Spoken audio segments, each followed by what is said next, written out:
Hello friends, कैसे हैं सब लोग। राधे राधे। तो आज का जो मेरा वीडियो है वो है ट्यूब ब्लॉक के बारे में। तो ट्यूब ब्लॉक हुआ, इनफर्टिलिटी हुआ, ये हम लेडीज़ों की एक कॉमन समस्या बनती जा रही है जिसे हम आजकल बहुत ज़्यादा फेस करते हैं। ये चीज़ मैंने भी फेस की है। मैंने सडनली अभी 3 महीने पहले ही मेरा सेकंड बेबी डिलीवर्ड हुआ है। बट उसको कंसीव मैंने काफ़ी टाइम बाद किया था।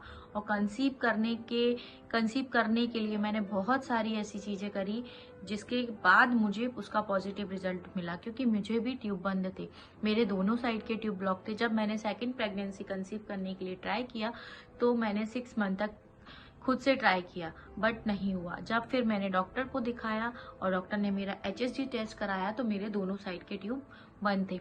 तो उसके बाद तो मुझे डॉक्टर ने सिर्फ यही बोला था कि आपको ट्यूब ओपन करवाने चाहिए, सर्जरी करवा लेना चाहिए। बट मैंने नहीं करवाई। मैंने उनसे बोला कि मुझे टाइम चाहिए।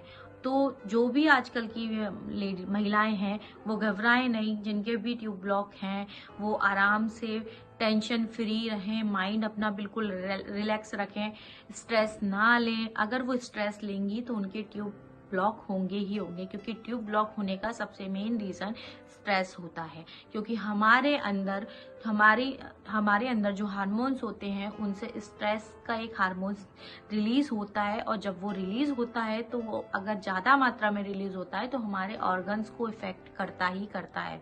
तो इसीलिए जो भी कंसीव करना चाहती हैं उनके लिए मैं सबसे पहले फर्स्टली यही बोलना चाहूंगी कि वो स्ट्रेस फ्री रहें, अपने आप को हैप्पी रखें, तो उनको इस चीज में रहेगी। अब आते हैं ट्यूब ब्लॉक क्यों होते हैं। ट्यूब ब्लॉक होने का मेन रीजन ये है स्ट्रेस, एक मैं आपको बता ही चुकी हूँ।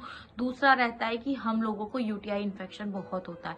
अगर यूटीआई इन्फेक्शन आपको बार बार हो रहा है तो आप उसको डॉक्टर से तुरंत ही ट्रीटमेंट लें। अगर आपने उसको नजरअंदाज किया या आपने उसको इग्नोर किया तो आपको ट्यूब ब्लॉक की प्रॉब्लम फेस करनी पड़ सकती है, जो मेरे केस में हुई थी।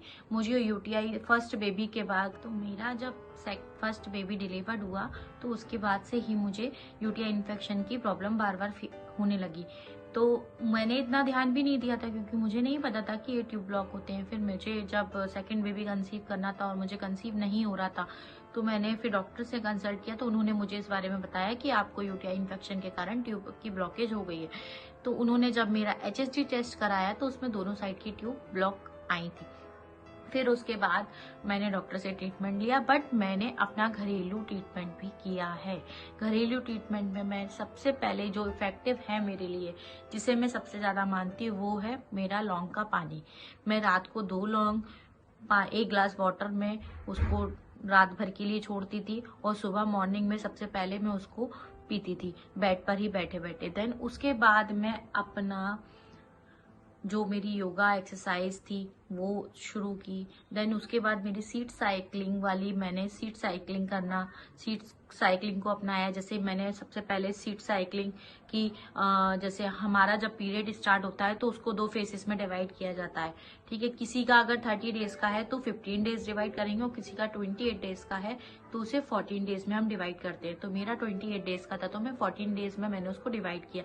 तो मैं सबसे पहले जब सीड्स लेती थी तो मैं सबसे पहले flax seeds then pumpkin seeds, इनको दोनों को मैंने एक पाउडर फॉर्म में मिक्सर ग्राइंडर में मिक्स करके पाउडर फॉर्म बना लिया था। और मैं सब शुरू में ये अपना लौंग का पानी पीने के बाद जो भी मुझे टी लेनी होती थी मैं टी लेती थी। देन उसके थोड़ी देर बाद 9-10 बजे मैं एक ग्लास पानी में 1 चम्मच ये पाउडर डालती थी, और ये मैंने 14 दिन तक कंटिन्यू किया। फिर देन 14 दिन बाद आपको सीड साइकिलिंग को चेंज करना है। उसमें आपको लेना है कि जो हमारे क्या बोलते हैं सनफ्लावर सीड्स, और जो हमारी तिल के बीज आते हैं, व्हाइट तिल, सफेद तिल, वो सफेद तिल लेना है। सफेद तिल हमने लिया और उन दोनों को भी हमने बारीक फॉर्म में पाउडर बनाया। और पाउडर बनाने के बाद जैसे हमने ये वाला 14 डेज लिया, ऐसे सेम उसी टाइम पर हमें 14 डेज वो लेना है, दोनों 28 डेज तक लेना है। फिर उसके बाद आप अपनी कैस्टर ऑयल से मसाज कीजिए।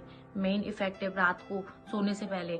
आप सोए तो अपनी नाभि के नीचे जो हमारा पोर्शन होता है उस पर आप राउंड राउंड शेप में कैस्टर ऑयल को, थोड़ा सा हॉट कैस्टर ऑयल लीजिए और उसको अपने नाभि पर ऐसे राउंड राउंड शेप में मसाज कीजिए हल्के हाथों से। उसके बाद हॉट बैग को गर्म कीजिए और अपने नीचे की सिकाई कीजिए। तो जिससे क्या होगा, आपके जो ट्यूब मतलब ब्लॉक होंगे उसको ओपन होने में बहुत ही मदद मिलेगी। और ये सब मेरा खुद का एक्सपेरिमेंट है, इसीलिए मैं आप लोगों के साथ शेयर कर रही हूँ, क्योंकि बहुत से लोगों ने मुझसे पूछा था कि आपके ट्यूब कैसे ओपन हुए, कैसे नहीं, कैसे हुआ, आपने क्या किया, क्या नहीं किया, कैसे कंसीव किया। तो मैं इसीलिए मैंने सोचा कि ये चीज़ मैं सभी लोगों के साथ शेयर करूं। तो मैं आपको बता रही हूँ कि कैस्टर ऑयल की मसाज आप डेली करें, मलासन करें, बटरफ्लाई आसन करें, और रात को सोने से पहले आप बेड पर जाएं तो बेड पर जाने के बाद आप अपने लेग्स को दीवार से बिल्कुल स्ट्रेट पोजीशन में सटा लें। आपको ये चीज 10 मिनट तक कंटिन्यू करनी है। अगर आप 10 मिनट तक इसे कंटिन्यू करोगे तो आप ये देखिएगा कि आपकी लाइफ में कितना ही चेंजेस आता है, क्योंकि हमारी बॉडी जो होती है वो अंदर से हील होने लगती है। यूट्रस जो होता है वो हेल्दी होने लगता है। एंडोमेट्रियम जो थिकनेस होती है वो होने लगती है। जब हमें बेबी कंसीव करना होता है तो उस लाइन का, हमारी एंडोमेट्रियल लाइन जो होती है उसका बहुत इंपॉर्टेंट रोल होता है। तो जो भी है, आप जैसे भी करेंगे आपको खुद से करना ही पड़ेगा। देखो, इम्पॉसिबल कुछ नहीं है।